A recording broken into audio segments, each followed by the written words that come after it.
right. Good evening, everyone. Thank you so much for being here tonight. We now call this meeting to order.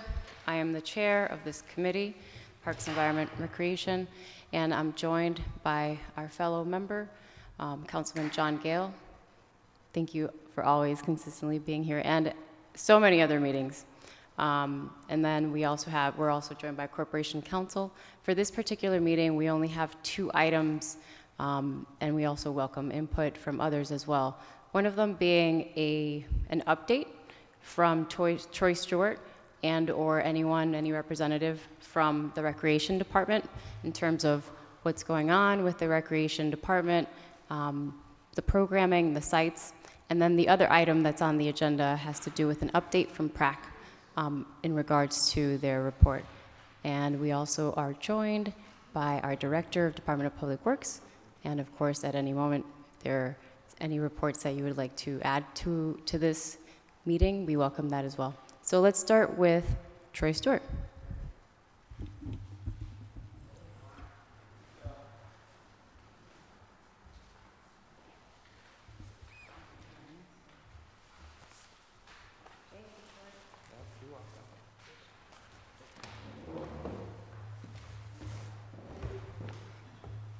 Okay, thank you very much for inviting me here. We're really happy to be here. I would like to start off is that recreation is since January 2019 to June 2020, we have 3 goals that we have to achieve. One of the goals that we have to achieve is engage kids between 9 and 15 years old during the winter, spring, and summer vacations. Second thing that we have to do is to engage girls' activities.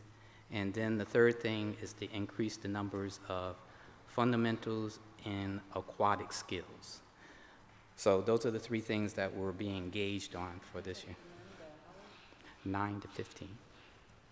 So one of the things that we're very happy about is that we have been doing during that time period a lot of things in that group in that age. But before I get into that, one of the things that we're very happy about is that this summer that we reached doing 39 programs during the month of July and August.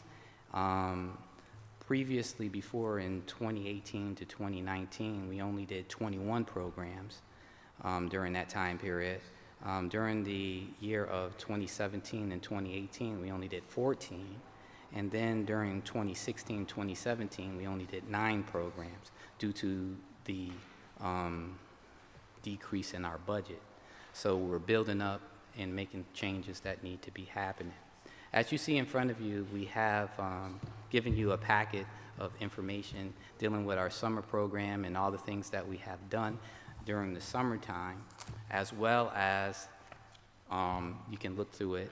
As you can see, one of the things that we were very happy about, we started a LIT program, Leadership and Training, where we had 12 individuals who, between the ages of 13 to 15, who were a part of this program, where we did different types of volunteer work, training, and also being leaders with our camp programs for 6 weeks. So it was a very impressive and very interesting thing that we did do. The other thing is that, as you can look at it, is that you can see the statistics on some of the stuff that we have done with the pools, as well as what we did in our playground program. And also the other thing that was awesome that we did too was the partnership with the Hartford Board of Education, where the summer lunch program is now being run by the school system. So now the recreation does not have to be a part of it. I mean, we are part of it, but don't have to be the sponsors of that food program. And what made it even more important is that we're starting to serve hot lunches during the summertime for lunch. So before we just only had cold lunches, now we are serving hot lunches. So it's out of our hands, and now it's in the Hartford school system. So we're very happy about that.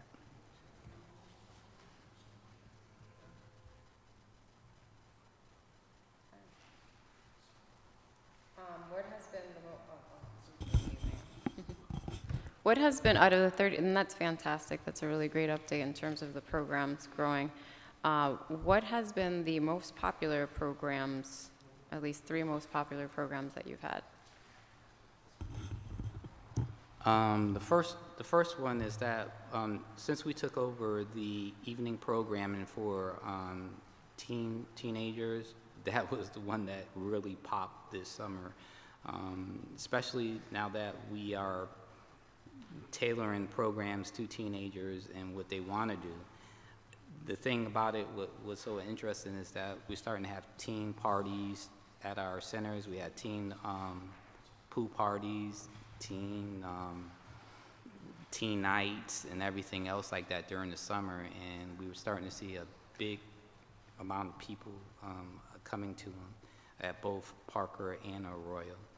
The other thing too is that when we take them to, well, the big thing that was so funny was that when we rented out Rollerama, I think, yeah, Rollerama out in Vernon, we had over 300 teenagers that went out there, and we had well, it was so funny that the police department, some we had the buses as well as some of the parents brought them out. So it was like permission slips and everything else like that. So we had a coordination of parents and us bringing them out there and back. So it was pretty cool.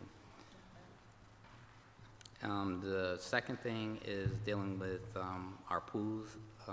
We're very happy that, that we have family swim, and family swim is starting to be a big key thing inside our organization, especially during heat waves, because we had like more than 22 days that were heat wave days during the course of this summer. The third thing that I think is very good was that the playground program that we do each year, we're starting to see more families coming out, different types of families. Seeing our demographics are different than what it was in the past, and we have to do a lot more than what we did before to accommodate these different families. Good example is that we have a community that has Muslims and a whole a group of them, and we had learned about the sensitivity of it, of not having, males can't talk to females in it, so we had to transfer a female into where males were at to make sure that they can have communication, with them. So it's very interesting. Thank you. Another question is, so 2 years ago, or 2 summers ago rather, when the recreational hours were extended specifically for the teenagers, one of the recommendations that we heard directly from the PrAC group was the programming. How could it be improved in terms of having, I guess, more to offer for the teens? And so can you just speak a little bit more on that, on how this summer session you were able to take some of those recommendations and include them in that? Well, there's a few things. We were taking the recommendations from the PrAC Commission, which I'm a part of. The first year, it was under Youth Services that was responsible for the program, and then it came to me this year. So I have a better understanding of what they were asking for, and which we did.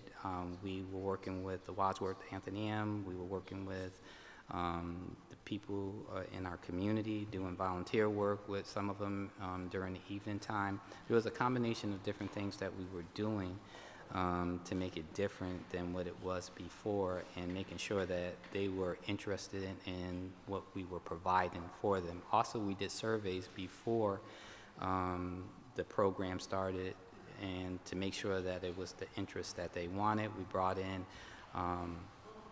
laser tag. We brought in certain things that they, video games. We brought in different things that they were interested in to doing during the evening time.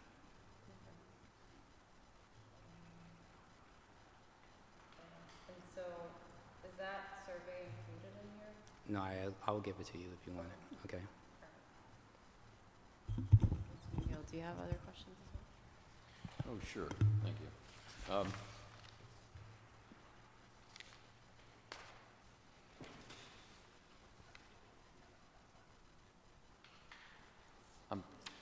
I'm trying to understand some of the figures that you've provided us. So I see where you have summer season participation totals, July and August, right? So those numbers look, a little shy of 5,000, and they seem, I guess, to reflect the numbers that are up above. So if I'm reading this right, like open gym, drop-in recreation, you had 1,200 men in July dropped in somewhere to Arroyo or Parker, I take it. Okay. And these statistics are just for Arroyo and Parker?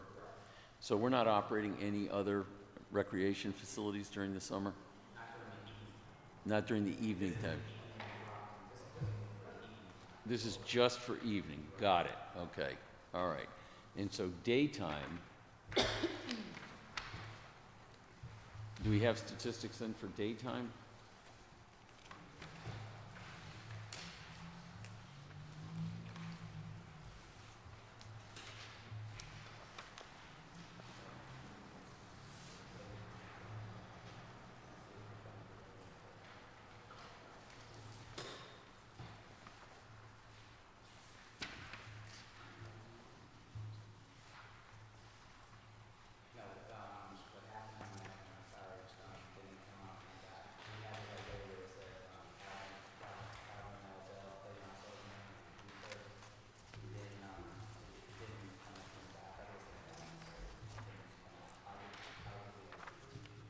Okay, so is that, I'm trying to, that's separate from the evening. Okay.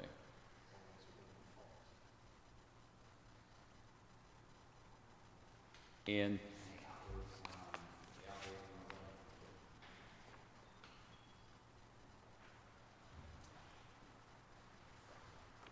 those numbers are, is this 59,000?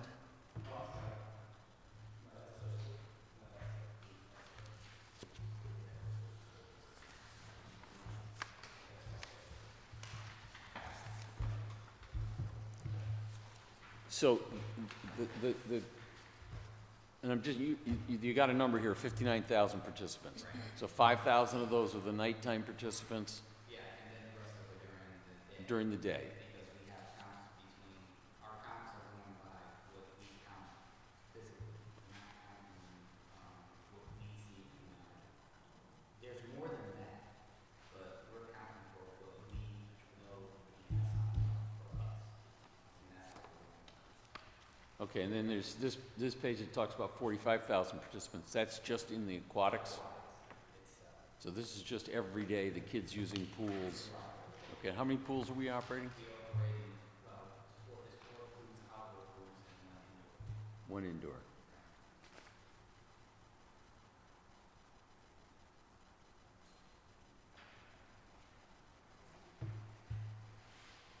Is there a card that participants are using at this point?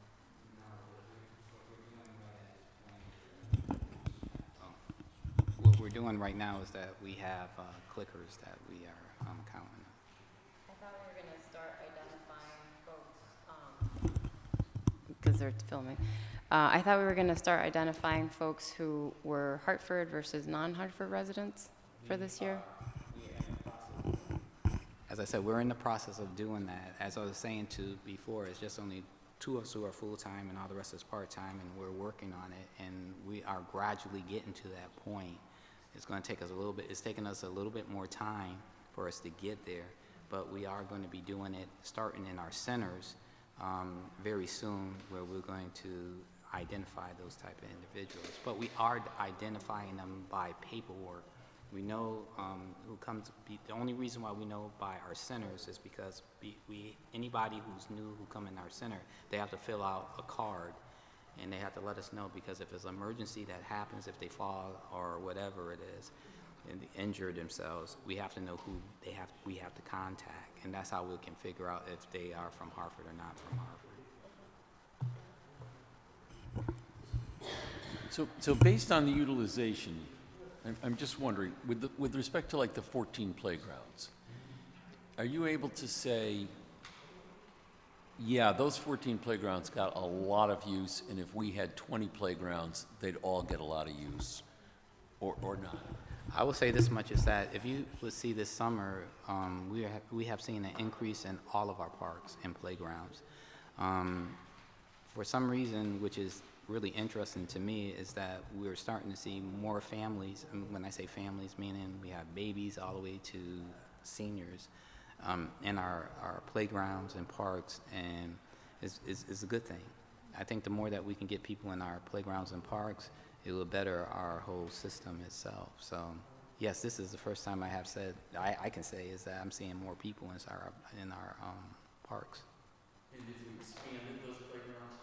If we expanded those playgrounds, I say we will see a whole lot more, especially if we can provide lunches, and also if we could have some type of activities inside there. Yes, definitely. Of the 14 playgrounds, I'm just interested, are any of those playgrounds in the West End? Elizabeth Park? And that would be the playground that's on the east side, the Hartford side, we call it the Hartford side of the park? Yeah, okay. The Hartford side of the park, okay.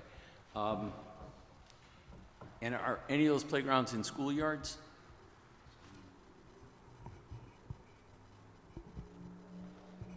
Do you have like what I'd be interested in seeing, I think what all council would probably be interested in seeing, is rather than us getting to May where we're asking you these questions at budget time, I would be interested in knowing now what would be the cost to your department to go from, say, 14 playgrounds to 20 playgrounds.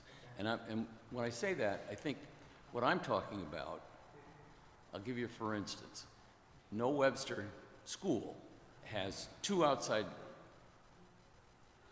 playground areas. I suspect there's no programming there during the summertime. It's not one of your 14 anyway, right? So when I say going from 14 to 20, I'm not saying, you know, what's the capital expense.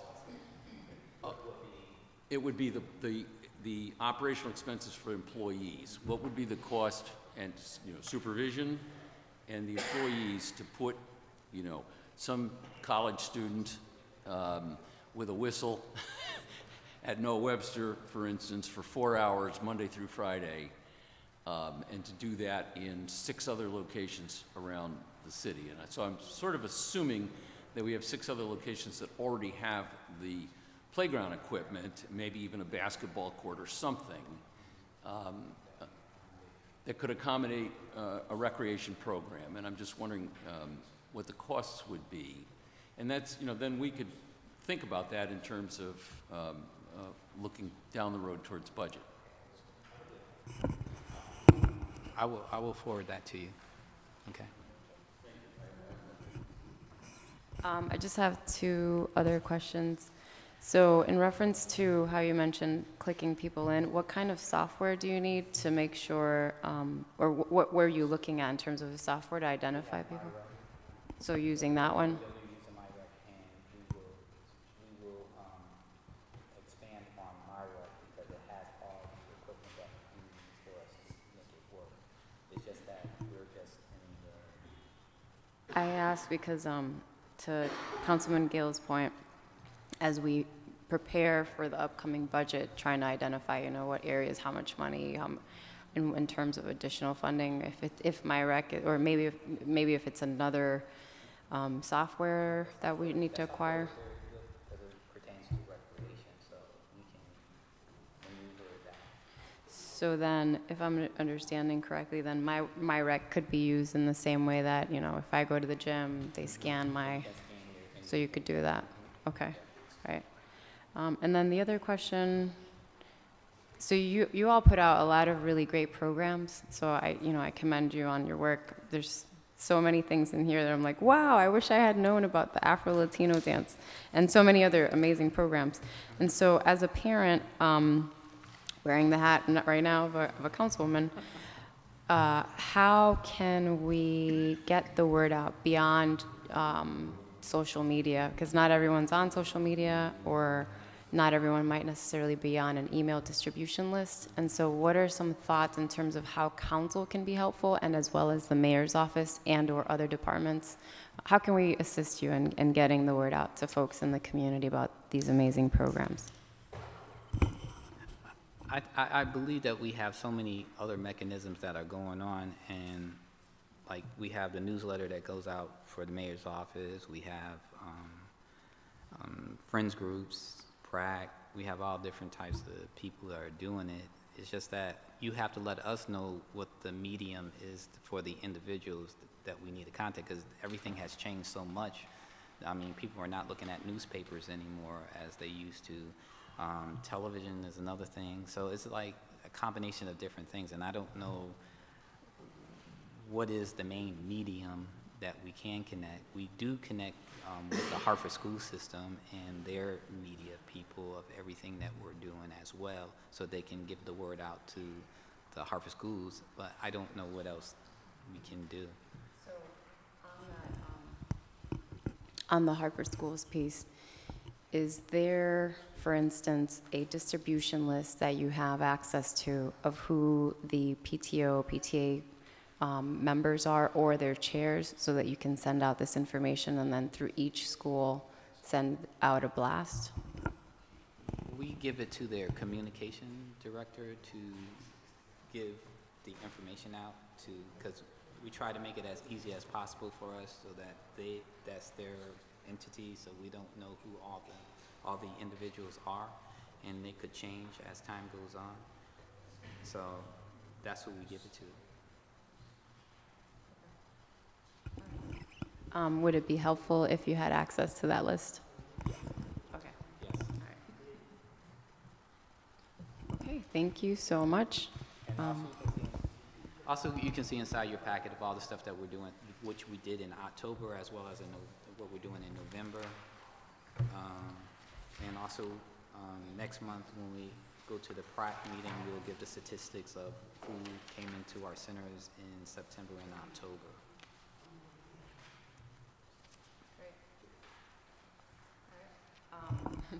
Were there any questions from folks who are here today, or no? Okay.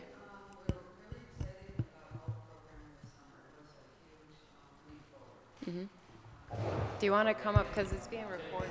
That's why we're using the phone, or whatever, whichever. So we were excited about all the programming, the expanded appropriate age programming that was provided this past summer. But now we're concerned that that's going to stall. We are concerned about the rec centers. For instance, Metzner is going to be under construction from December to June, and it will be completely closed down. And when it reopens, the only thing that we're going to be able to use is the gym. The rest of the space is going to be taken up by the daycare center, which was formerly in the basement. So we really, although Pope is referred to as the South End Rec Center, if you look geographically, it most certainly is not. If you were to go to the Maple Avenue NRZ, you would, have your feet put to the fire about the lack of recreational programming for their neighborhoods. And that's why we are concerned about it being limited to just that space and not having any other recreational space. And then after that, there is some impinging on space, because whenever the schools run shy of space due to their construction, they then sort of move into the rec centers and kind of push out the rec center programming. And that is a big concern, because the last thing we need is less recreational programming for our youth. We have such an incredibly serious, frightening situation in our city with violence and youth involvement It appears that youth gangs are starting up again, and that we need more, not less. And so I am very concerned about that, and we started to have a discussion, but we really don't seem to have a resolution, and I wanted to bring it forward and let people know that we are encouraged by the refocus that the Recreation Center had this past summer, and last thing we want is for it to go backwards. Our goals for next year is to literally parse out what's happening in the rec centers, how much is recreation and how much is community service. I don't have anything against mental health screenings, of course not, but if it means lunches, if it means that then other programming is getting smooshed out, then we have to find other places for things and not always assume the rec center is the easy place to get some space. It's as though if there is a program going on at the rec center, oh well, too bad. That's going to just get closed down. So that is our concern about the rec centers going forward. Yes, I would like to see more programming. Yes, I would like to see a larger request coming forward for next year for the budget for programming, varied. You listed all the priorities. We certainly agree with those. Not all sports related. Have other varieties of recreational programming. And we just want to see more. Craig, do you have anything more to add to that? Or Brian, I'm sorry. You can go first. Okay, I'll go sit down. Craig Mergens, the chair of PrAC. I just think that the commission and our effort to continue working with Troy and his staff and Kim Oliver, our concern, and I think Donna touched on it, is that when you see the governor talking about the importance of more programming for youth, we have to make sure that the centers that are here in the city of Hartford are used for recreational programming. That's critical. And it just seems as if somehow we lose focus on what those facilities were built for and the use that happens within those walls. And it's frustrating for our commission because we feel through ideas, through sports, through several commissioners who are like Active City, who are big proponents of keeping kids moving and active, and but programming across the board. I mean, for all ages. I think it's imperative that we don't lose sight of what our recreation centers are. And we work very closely with Troy to try to develop and generate ideas, and it's critical that we just don't lose that focus. So that's my point. Do you guys have any specific examples of, and I'm thinking specifically of council, where council has taken any action that's impinged on the recreational use of either Parker or Arroyo? Well, I think just now that we have less and less recreation facilities in the city, it's getting harder and harder. It's close to impossible to get into the schools to use programs for the other groups in Hartford, like Active City. It's becoming very difficult. I'm the only program, nonprofit in the city of Hartford that has an MOU with the Board of Ed to use facilities. The only. Maybe I might be misunderstanding. What I thought I heard, and maybe you're addressing it, maybe I'm just, yeah. So I thought I heard that there's a concern, like, just take Parker, that parts of Parker are being used, to use your term, Donna, for a mental health clinic, as opposed to a recreation. Yeah, and so I just want to know if any parts of those facilities are being used in that capacity as a result of any action that we took at council. I have no idea who's the person who put it in place. How do those programs get the use of Parker? That's Troy.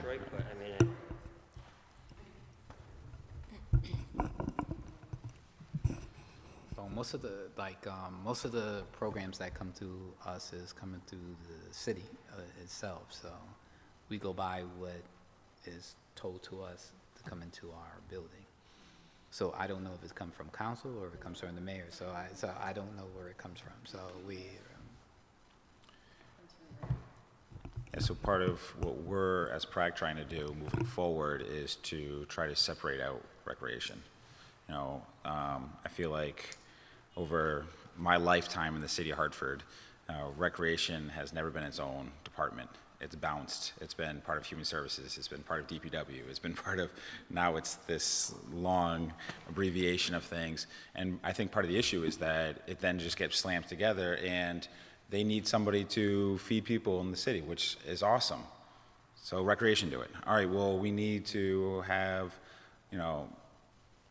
a heat center. All right, well, let's take one of the recreation buildings and put it in there.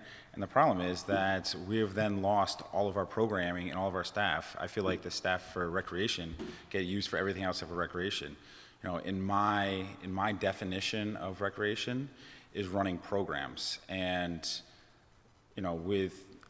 I think you guys do a great job with the limited staff we have and budget, but recreation to me is a basketball league, an art class.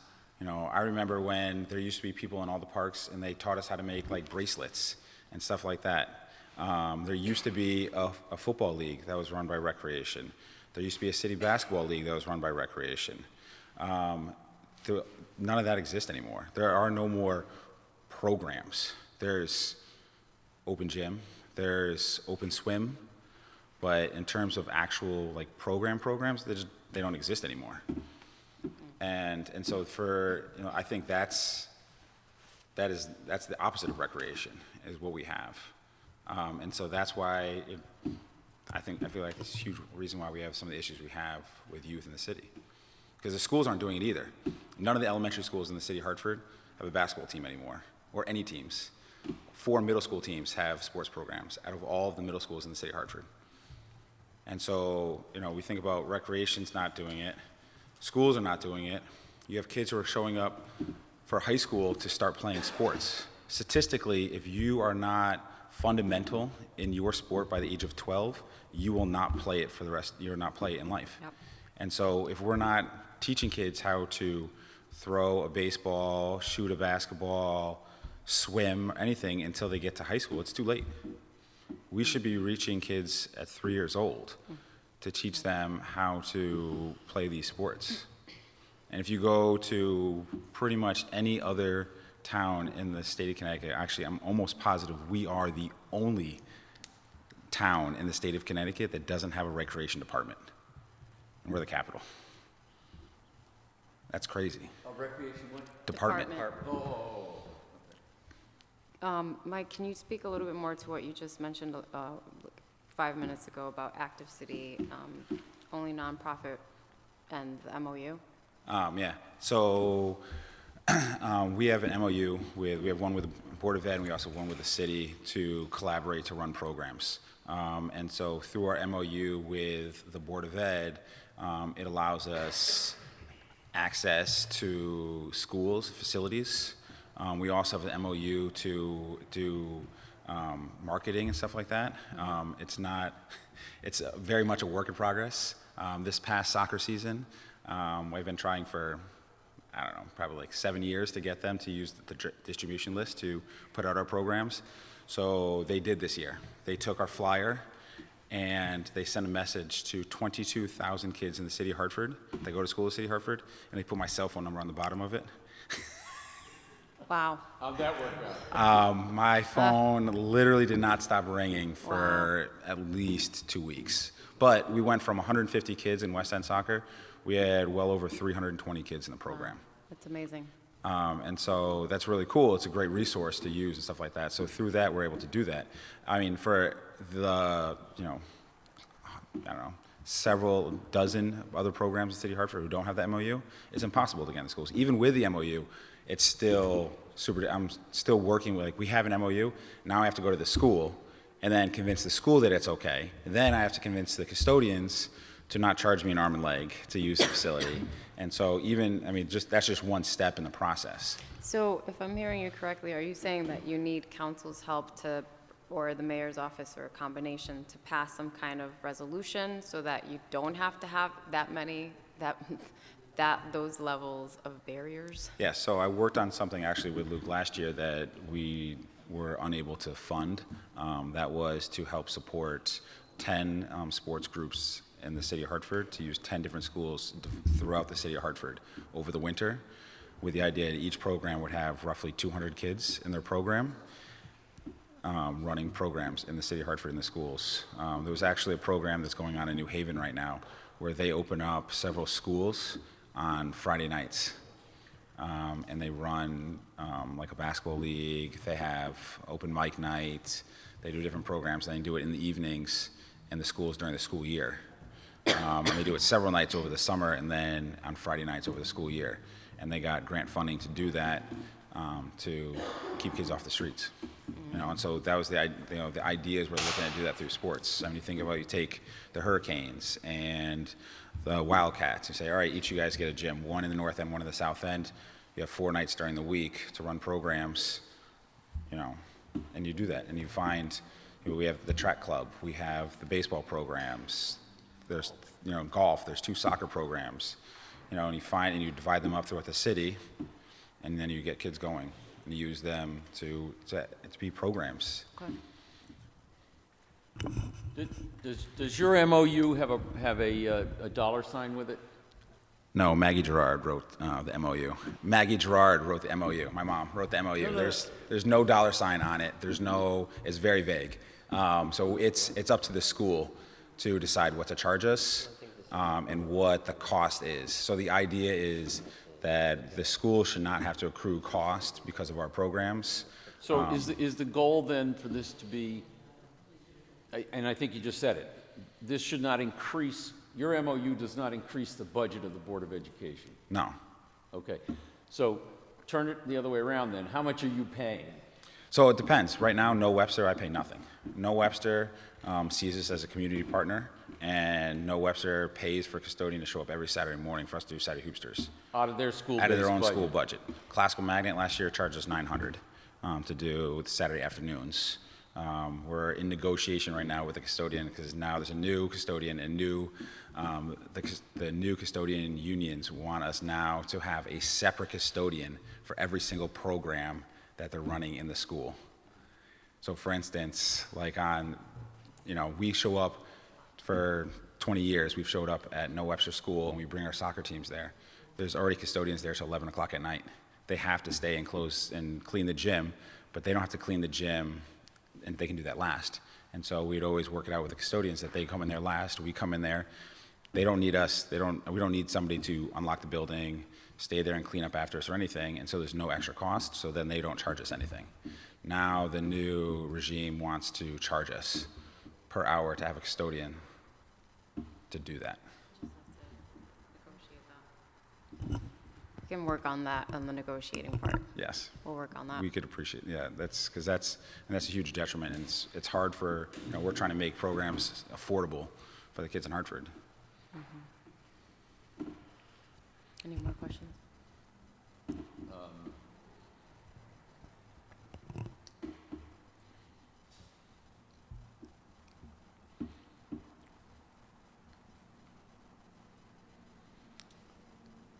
So I think one of the things that would be helpful. It doesn't sound, I certainly appreciate everything you're doing and what Active City's doing. We all appreciate it, but it's what's disconcerting from a policy level is that you're making independent agreements with each of the schools. And that you have to go and use your personality to cajole somebody to say, and to walk them through the process of how it doesn't really cost them anything. It just seems to me that at some level, there should be a template for this. Right. We had a school turn us away with our MOU and actually stood there at the door and said, we cannot come in, even though we had approval from the Board of Ed. And that, right, so that shouldn't happen. So there should be some sort of template. Now, we're also sort of going down the path of Board of Education, which we're not. Right. And that presents a whole other issue of, us trying, or Troy trying to negotiate with the Board of Education But to get the use of them. What I'm sort of wondering is, kind of similar to the question I asked Troy about a template for how much cost does it, what is the cost to operate a playground for 4 hours in an existing facility? Right. What is the cost to bring 4 nights a week to a school in Hartford that has a gym? Is there some way to come up with something? Yeah, so that was in the budget that we put together last year for our proposal we did with help from Thea that we actually went to Cigna to try to get to fund, and at the last moment got turned down. So that was not a proposal that came to council? No. No. We had help from Thea and Luke and they're the one who put us together with Cigna to do the proposal to have basic Active City run. It was our strategic plan combined with the 10 schools with 10 different programs idea. So could you get that circulated to us? You may have done it before, and I apologize. No, it's all right. No, definitely. I'd like to see what that kind of looks like. Yeah. What I would add is, while we're not the Board of Ed, we certainly have to do a lot more collaboration and coming together, because oftentimes there's so many things that are happening simultaneously. And so this is like a great example of, how council and the mayor's office and at the Hartford Public School level, we could all come, and the Board of Ed could come together to create this policy that's a streamlined approach, because you go into so many different schools. I mean, you're doing amazing work. And so we want to honor the work that you're doing and have it multiply, and to make sure you have the right resources. Right. So, I mean, the whole point of Active City is to not only just run our programs, Society Hoopsters and Harvard Soccer, but to help other groups come together and collaborate. I mean, I think we have all the pieces to do these things. It's getting all the stuff out of the way and allow groups to come together. I mean, I think a great example of that was the middle school basketball league that we've done last 2 years in a row, where Active City put together a recreation department which has a gym, and we took Hoop Wave, which was a program in Hartford that runs middle school age basketball and has the coaches and the refs, and then we reached out to the different programs in Hartford to put together teams, and we put together a league, and we got Mayor Mike's foundation to fund a huge chunk of it to cover the shirts and the insurance. And so putting those 4 different groups together, we had a league with, I think it was 150 kids in it last year. And so, there are there's all those different, things out there. We just got to figure out ways to be able to put them together and to make it reasonable for the kids. Mm-hmm. Absolutely right. Thank you so much for your great work. Yeah, let me again, I just want to emphasize, I think there has to be a organized effort, and if it's PrAC working with this subcommittee or with council, we can't continuously just talk about it. We are fortunate here in Hartford to have nonprofit organizations, other leagues that do their own kind of thing, right? They run out, they try to look for local sponsors in their neighborhoods. But we are the capital city, and I know it's challenging, but we can't on one side or one hand say, well, we have a youth violence problem and we need to get these kids moving. And the ages from 2 to 7, the city has an obesity problem.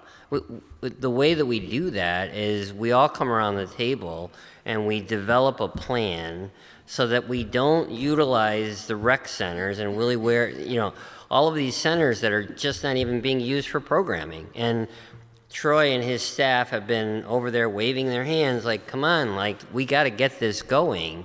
So again, it's one hand knowing what the other hand is doing, and if PrAC can be the facilitating commission to help push that through, it's been one of our kind of goals and objectives when every year we kind of align those goals and objectives of making recreation an important, valued department within this city, so that people across quality of life have good programming and there are good positive things that are happening for our youth. Again, we're very fortunate. I've coached 12 years in Mayor Mike's Little League. We're fortunate. I mean, we do a lot of great stuff. We have a lot of great kids running around a baseball field. But those are independent organizations that are all trying to make field reservations and making sure that everything works.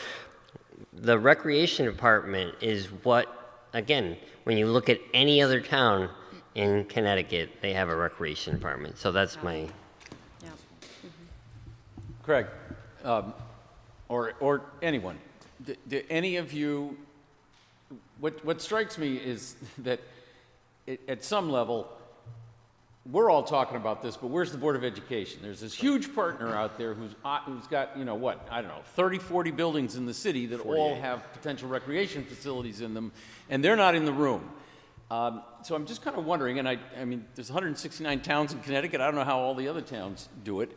I don't know if the Board of Education, for instance, you know, council here, we got a committee structure. I don't know if the board has a committee that looks at recreation within the schools or, you know, activity among the students or what. But have we ever had collaboration with the board? Is there anything that's sort of a formalized board committee that meet, or PrAC meeting with some board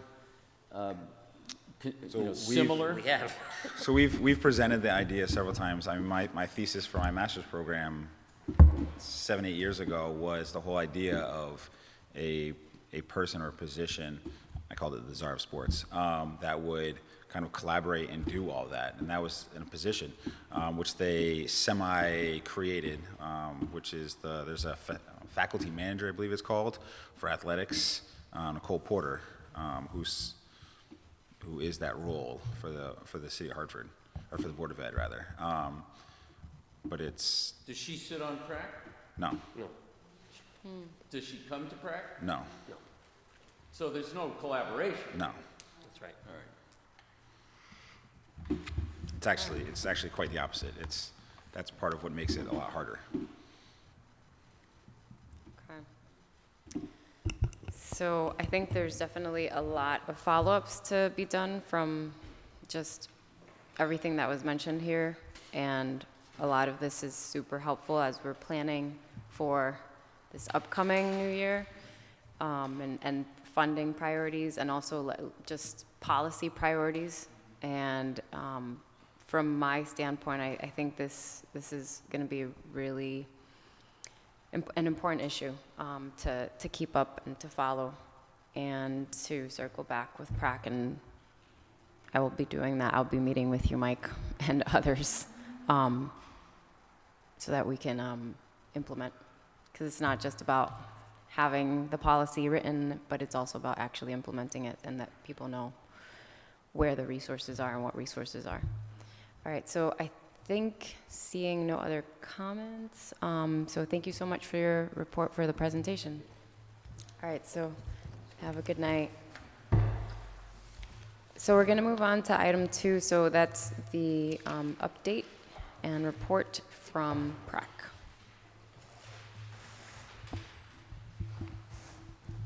So I have copies, which I had emailed earlier. And let's see. Here and here. I think I left one back in the chair.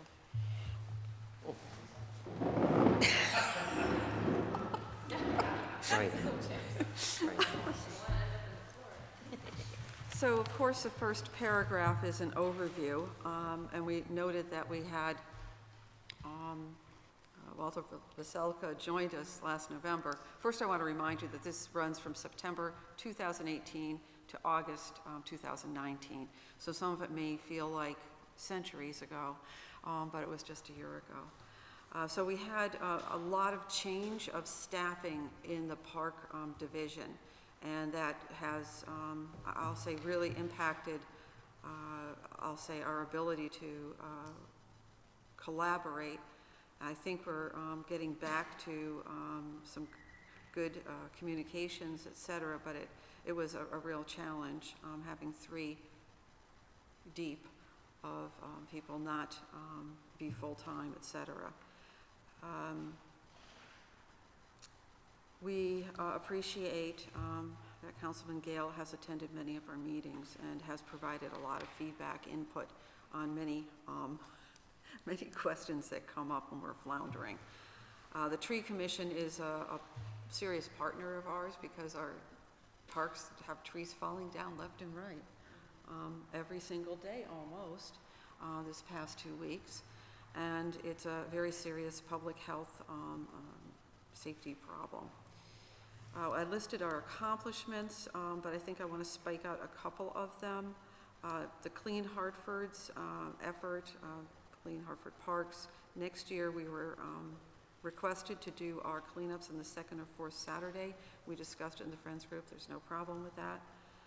That was to accommodate DPW staff. That's not an issue.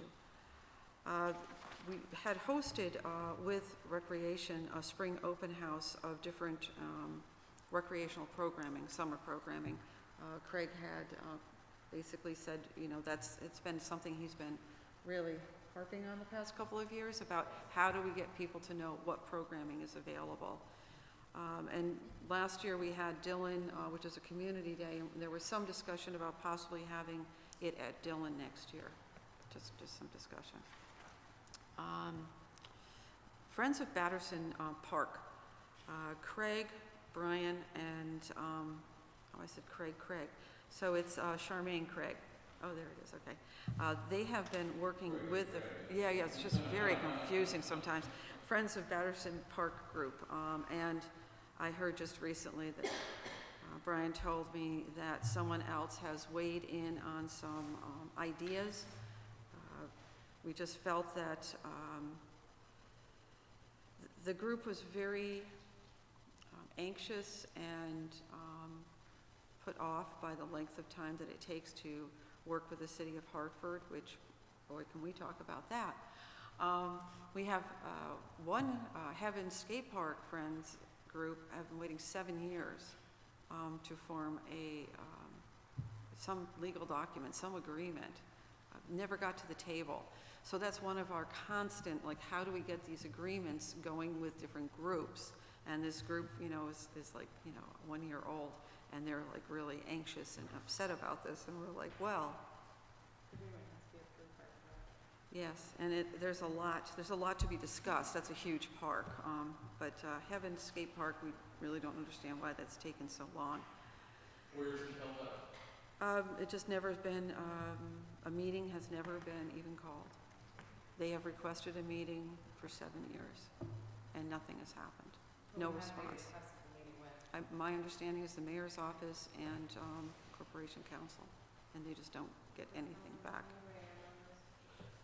I do not have any personal knowledge about this particular, but just off the cuff, generally, I'm sure liability would be the issue for corporation. It always is, Yeah. you know, with a skate park. But I can certainly, you know, follow up. Okay, so Pope Park is doesn't have an agreement as well.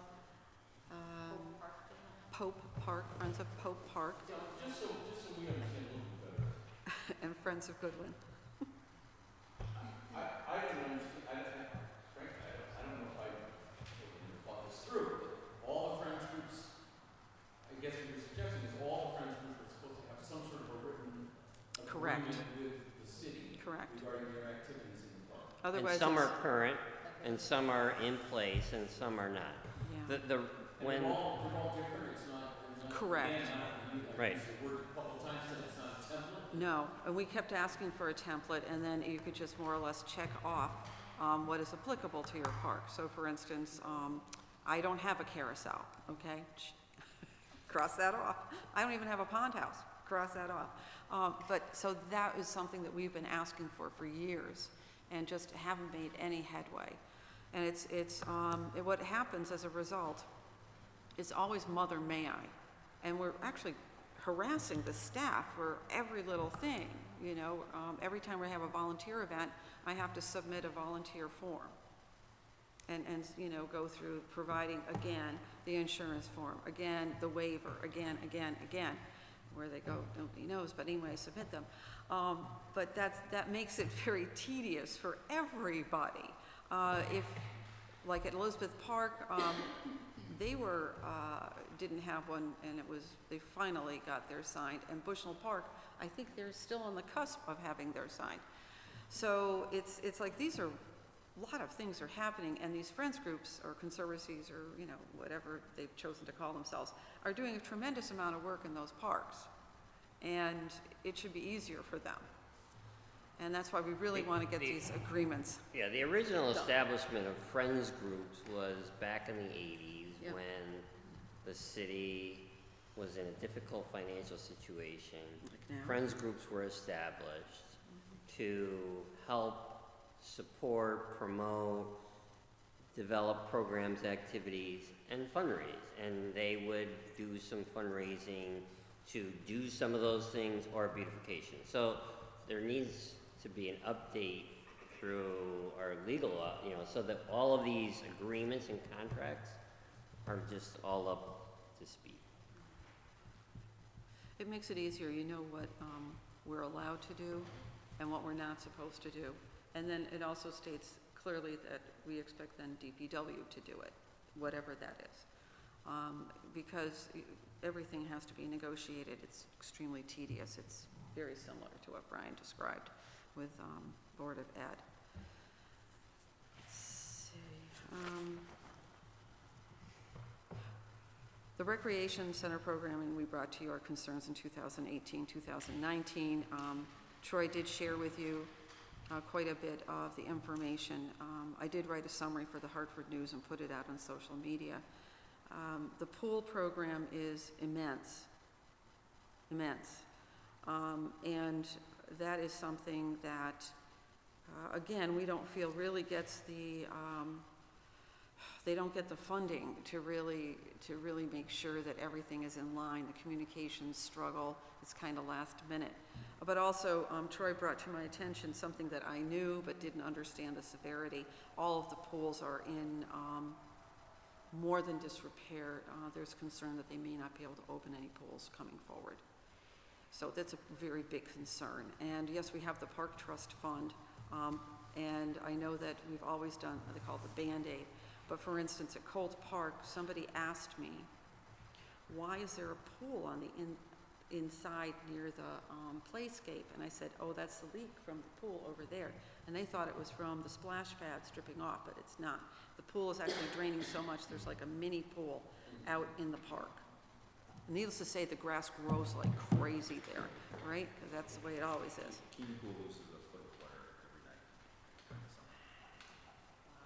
Okay, so this is a severe, and we don't want a Band-Aid. We really need to fix them for, what is it, like 20 years, you can sit back. The problem is they're all in this really bad condition. Just going back to Parks Trust Fund, I know PrAC has previously come up with a priority list. Is repair of the pools in that priority list? Okay, so this Friday, the friends are getting together to put together not only the next round, but also the 1.2 million about now that it's been reimbursed, how do we want to spend that? And so that's going to be the first discussion. The second one is getting that other list in order and having some discussions about what else we want to do. The situation with the pools is dire, but I don't have the information now about how much money we're talking about, and that would be incredibly helpful to know. So at our October meeting, Treasurer Adam Cloud came and presented where the last round of capital improvement funding out of the Park Trust Fund stood, with updates from DPW as to those projects. And then, we had the discussion with now developing the schedule for the next go-round of how that process then kind of falls in place. So what we did ask, the friends groups are usually, I call it the beginning. We ask the rec side to tell us what their needs are in specific parks. So for instance, last year we had a major effort, very successful, team effort for the soccer youth field in Colt Park. We got that, and it was DPW, Brian and myself, and we really, finally got that field resolved. But it does take somebody who's using that field to tell me that there's a problem, and we need to have a fence put up, and that's where, I know the fence isn't up. I think I heard end of this fall, am I right? End of this fall, the fence will go up, because we needed to protect it from the parking people for Dillon. Otherwise, it looked like a great place to park, and then we'd have these big, deep ruts. So let me just say that, you guys at PrAC come up with a priority list for spending the Parks Trust Fund money.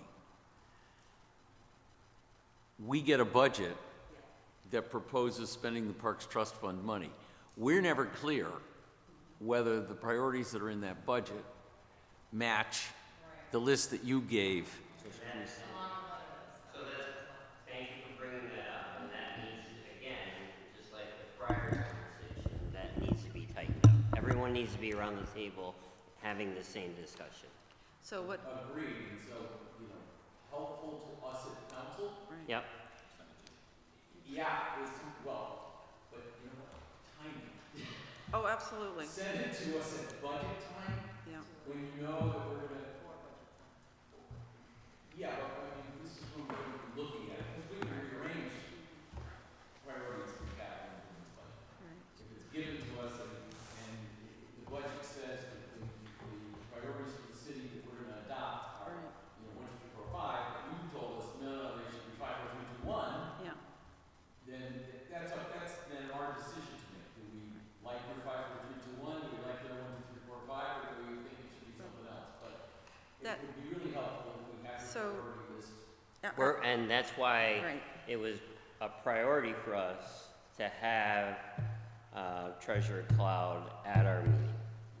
To get this process, so, to ask the question, get an update, even as to the funding for Dillon Stadium, which was all good news. And so how do we move forward? What is the process? What's the timetable so we can fall within that? And I would just tell you this, the timetable for us, you should have that by May 1st. Okay. Okay, so typically, If you want to use a target date, I think we, I would correct me if I'm wrong. say before May 1st. we're told the end of November. Well, okay, but if you give it to me next week, Yes, I'm not no, gonna have May 1st. no, Yeah. but, Give it to us in February, that Right. way we have enough time to look Okay. at it. Yep. We can talk about it at the committee level, so it takes, what, a month? so we did work out, or let's just say we had the process clarified. Yes. Just to let you know, we had it clarified this past meeting. And what happened was, Adam Cloud has asked us to give him the list rather than go directly to the mayor, because he is the trustee of the Park Trust Fund, and he does have the big yes or no, whether it will come out of that fund. And then it will go to the mayor and DPW, and the mayor review it, and then some other people, if they feel that some community has not been involved. And so we do have a couple of parks that do not have friends groups, and we try our darndest to reach out to them, but sometimes they just aren't willing to be, they're not team players. So we have some issues there, and that's what happens. And I think that we all understand that there is some of that that goes on.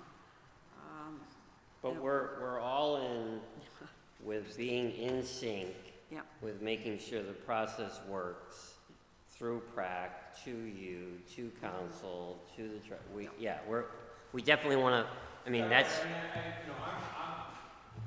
listening to this, I'm like, let's fix the pools, so.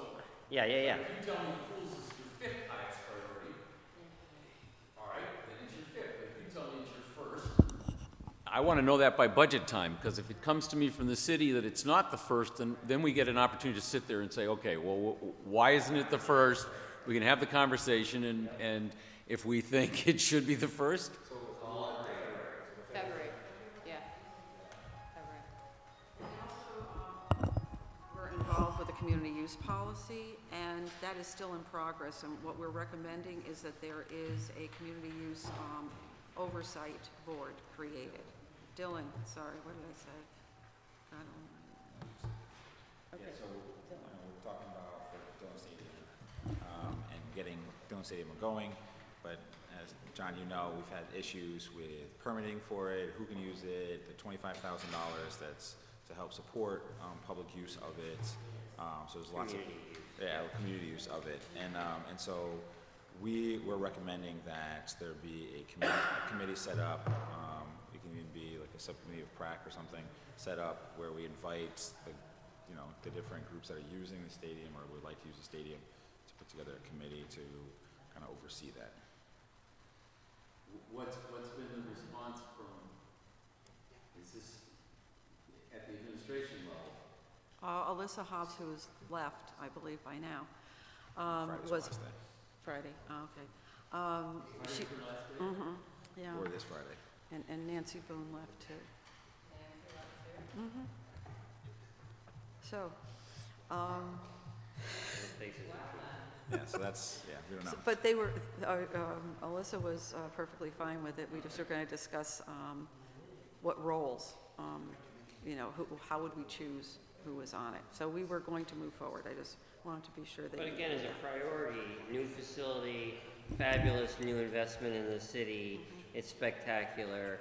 We've been, PrAC and representatives have been there at the table to try to organize this process and have that communication so that community organizations can utilize that facility.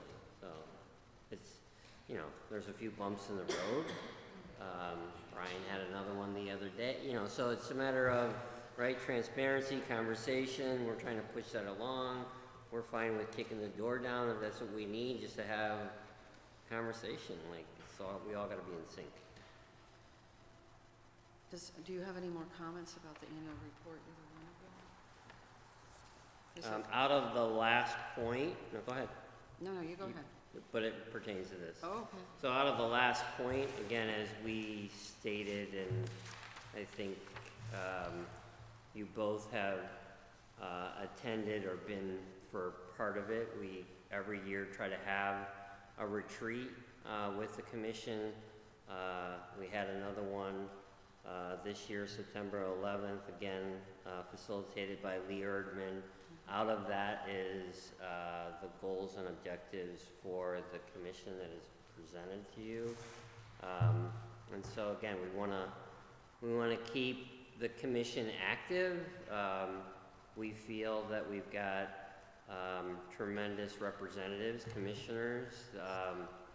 We provided this to the entire commission the other night at our October meeting to also encourage more participation by other commissioners, so it's not the 3 people that you see sitting in front of you at every one of these meetings. So, we hope that other commissioners kind of embrace some of these goals and objectives and also kind of get out there and help kind of move these along through the community. Just sort of following up on that, and in the earlier report, it indicated that you were down 2 commissioners. Are you guys actively recruiting commissioners? David's role now is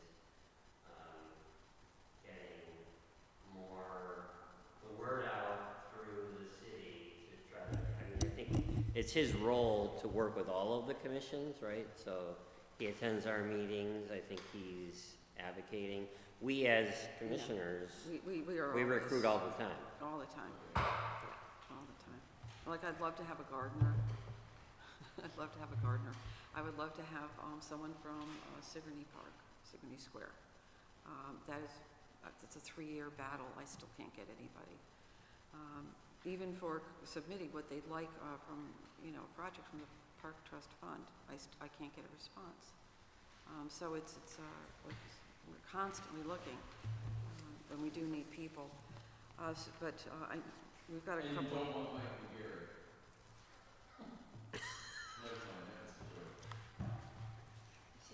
I don't think Mike wants to. How's that? I'll put that in reverse. I think he's very occupied. Okay. But we did put down reestablishing a park and rec department, but you can see that everything underneath there has to do basically with recreation, that we're very concerned about the rec center's use and that there be more programming. Do you want to talk about the MyRec reservation system? Yeah. So MyRec came online, I don't know, 3 years ago, 4 years ago. That was part of the reason why I joined PrAC years ago was permitting fields in Hartford for our programs was impossible, and then when we did permit them, it didn't mean anything because you still show up at the field and it's not mowed. And so to have an actual reservation system that was online, I remember the first meeting that I came to, they actually took out like it was this huge pile of paper, and that was how they were deciding what fields, and they would write it in. And that was only like a couple years ago, right? So then they moved over to MyRec. But the MyRec is a system that's designed specifically for recreation departments. It's used all over the place, but we're only using it by like this much. And there's so much more that you can do with MyRec, from like recreation programming and doing that kind of stuff, for the check-ins, all that stuff, memberships. paying. But then also the reservation system. I mean, right now we have a reservation system, but it's still a person that has to approve it and check it. Like, a great example is like on Saturdays I have the field booked for soccer games.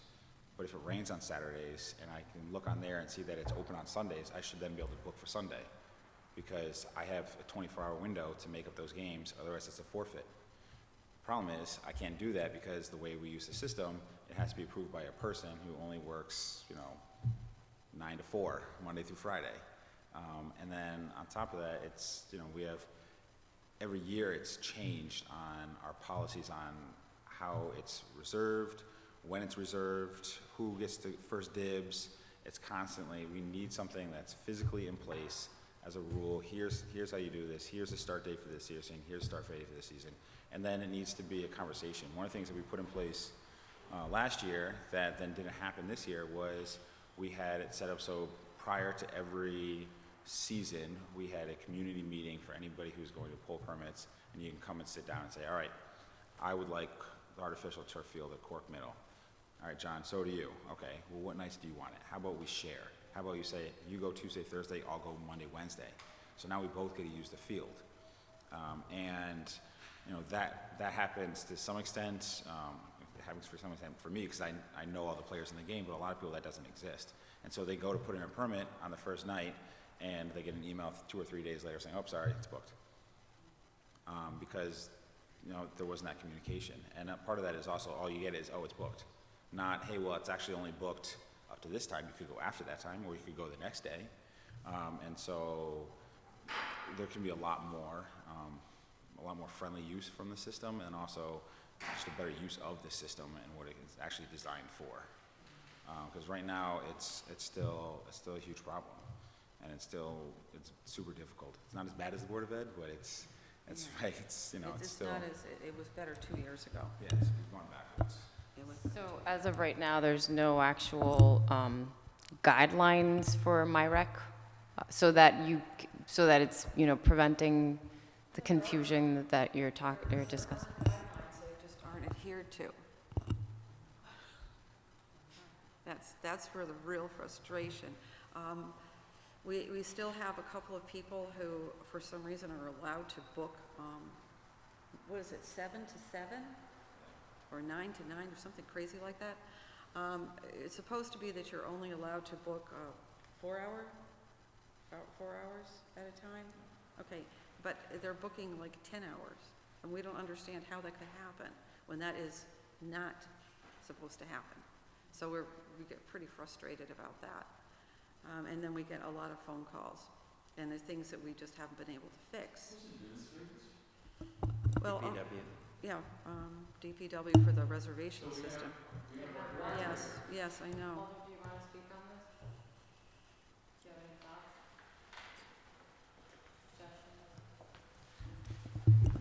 thoughts? Yes, we're in our second year of the MyRec program, and it's a work in progress. Each season, we've learned some things and made some changes, and between Public Works and Development Services, we're looking at the system and how it's used in the city of Hartford. Every time you look at making an adjustment to the program, you also have to look and see what the unintended consequences of that change are, and that in one of the changes that were made, there's a way for others to gain or to game the system. So so we're looking at that, and there'll be some changes made over the winter on how bookings are made under the program. Walter, has there ever been a sit-down between whoever from DPW, which I don't know who the employee is, that is the point person, them sitting down with someone from PrAC? Yes, many times. And even still, they're there. Well, no, those meetings have resulted in several changes in the program. I mean, we've adjusted as we've learned some different things. Has there ever been an invitation of, let's say, whatever other town is using MyRec, West Hartford, Bloomfield, East Hartford, to see how they're doing it and maybe lessons learned to see how we could just, or a training session? Yes, there has been conversations. I would like to say that there's currently one person who is responsible, and that really isn't feasible in our current staffing, because everybody seems at the city to have 2 and 3 jobs. And so she's an accounting person. So she has a very demanding job. It's not like, she's a slacker or anything. She just can't get to that part of her job. So we had asked 2 years ago if someone else could also be authorized to be able to accept or review applications and permits. Because to us, that would be, people go off one person's plate. Right, well, it's just that people go on vacation, people are sick, people have things happen. And we think that somebody else should be able to provide this same service. Just to And me, what was the outcome of that request? Or what they said, what did the administration say? we thought something was happening, and then it didn't. I don't know, maybe that person left, We're looking at that. The problem, and what we want to make sure we have, is that we don't have multiple people approving. So it's one of the discussions that Public Works is having with Development Services right now. Well, it wouldn't be somebody in Development Services. It would be somebody in DPW, because we're talking about the athletic fields. Development Services only uses it for Dillon. So it would be somebody in DPW for the fields. Okay. So clearly, there's a problem here, and we have to figure out a solution. So if MyRec is the software or the system that's being used by a lot of other municipalities, then we have to, and they've figured it out, then certainly we have to figure it out as well. Walter, is there anything that we can do from our end to help facilitate this? I don't believe so. I think we know and we're working towards a solution. We've talked with the users. We know what their problems are. And so we're working on the system. We're trying to come up with something that works well for everybody and the city. Would it make sense, say, if we on council made a recommendation to have the authorized individual employee come from the mayor's office? So say constituent services or front desk? I guess I wouldn't be in a position to answer that right now. So we're going to put in that request. We'll put in that request. Well, See. is that a request that you think is any error? So having somebody else, A different department. different department run the service. Well, yes and no. Yes, more people would be good to look at it, but it has to be tied into DPW because they're the one who puts the lines down that mow the fields. Right, and that's part of it also, is like, for instance, we ended up having to get displaced from UConn Law School for the rec program this past season. We have 300 kids at, so I booked Elizabeth Park to use the east lawn at Elizabeth Park. And with 2 weeks notice, I got the permit, I showed up there, and the grass was a foot high. And so we're trying to do soccer for 3-year-olds, the ball was gone on the grass. They were going on the grass too. They had a blast. They ended up having a blast. I was probably the only one who was, parents and myself, probably the only one who was frustrated. But, there needs to be, so that the problem is, we need to work on the better connection between, all right, well, when a permit is pulled, what happens after that? To make sure that, all right, well, like I'm pulling a soccer permit, do they need a field? Do they need a line? Do they need, like, what needs to happen? And so, something needs to happen there. So yes, I would love for there to be somebody where it's their responsibility to take this on, to work with this, to work with the community. I really believe that it's more than just a position where somebody's going to get an alert that there's a permit and then yes or no. Right? There needs to be someone who is calling up these groups and saying, all right, Active City, you guys want to do a permit to do this program, but there's already another group that has there. How about you come to this field of here in this program and do it at this park instead? Or how about you change the times or something, right? So there needs to be someone who's going to take this on. And it's a job. It's not just something to do on their third responsibility. Yeah, a knowledge of the fields. Right. Because the youth field is a youth field. There are certain fields that are lighted. There's certain fields that have permanent goalposts. Knowing which ones those are really handy. Yeah. I saw a situation play out during nightfall that was, Yes. yeah. That was, yeah. We are having a meeting with Friends of Keeney Park and Friends of Cole Park are having a meeting with special events to discuss situations like that, and that the Friends groups have a very good knowledge of what would work in a park and what wouldn't, and that frequently we've seen events planned that are problematic and would be patently obvious to anybody who frequents the park, because we don't get that sense out of the people who are approving the special events. Lots of work to do.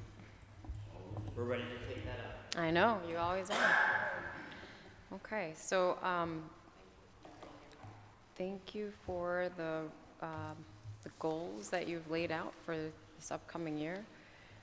And also thank you for your report, which is very helpful. And then Walter, did you want to? If I could just make one point of clarification, just because there's some misunderstanding on the 1.2 million for Dillon Stadium.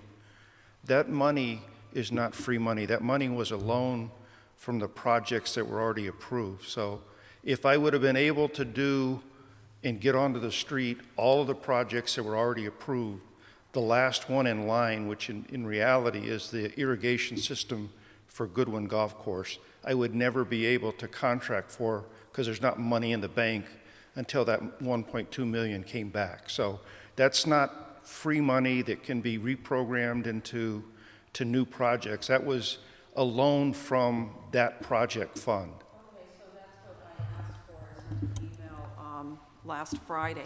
And I truthfully, I spent a year going around in circles, but I finally sat down with the Office of Management and Budget and Treasurer Cloud staff, and we went through many things in a meeting that lasted almost 2 hours to finally have everybody understand. But that 1.2 million was really a loan from the approved projects. That's not extra money. So what we were told, which clearly at this point is not true, was that it was excess money from the park signage project, and that it was severely underbid, and that the 1.2 was the difference. So what So what I had specifically asked last Friday was such a list of the projects that had not been completed, so that I would know if there was in fact anything left in the 1.2 million, because Bushnell Park is adamant, and we all are, that we want that pond fixed. It's been decades. Let me just,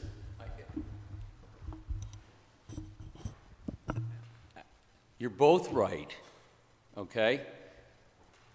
But remember, going back to the question, or our discussion about prioritizing, Prac came up with a priority list, right? So let's say signage was up here, and a dollars figure was put onto signage, but it wasn't spent. Well, that means that money's now available for the next item on your priority list, not available for something else over here. So to Walter's point, I don't think you can look at the fact that maybe signage came in way under budget, that you can then say, well, we're going to spend that money somewhere over here. No, it's going to go to the next thing in line. What you can do, and probably want to do, is go back to what your priority list is, especially as new things come up, like your concern about Bushnell Park Pond. Reorder your priority list. We can go into the capital improvements budget as it gets presented to us and reorder that so that something floats up higher. And more things can get done from the priority list because there was money available from that signage. Does that? That is precisely what I asked of DPW. I asked specifically what is committed to that priority list, which includes the Bushnell Park Pond. That's on the list. So we want to make sure that everything that was on that list is in fact accomplished. We don't want to throw anything in the hopper because we have lots of priorities that were far below those 12 and 13 that are on the priority list, already discussed. But we don't want to make any recommendations that would impede completion of that list of priorities. So we want to make sure that we understand exactly how much money has been committed already and which projects they are, because that is constantly misunderstood. And we don't get full answers when we ask. But I was told that the 1.2 million was because the park signage was under bid. And so I find that problematic that that was what I was told, and I repeated it. It shouldn't be problematic. It's not a problem. I just think these are just, this is what happens, right? So I'm not sure why, but let's take it offline. Okay. We'll definitely take it offline. You're not the first group to discuss the prioritization of CIPs. We've also received, I'll bring up another group, concern from BCCO when they do their walk and bike audits, and given the high incidences of accidents and pedestrian and crosswalks, and also bikers or cyclists, their list doesn't match with then the outcome of the CIP for fixing the actual these intersections that are prone to accidents. And so that is a reality that we do have to address. Okay. So thank you so much. Communication open. Let's keep the communication open. And so seeing no other items for today's meeting, this meeting now adjourns. Thank you.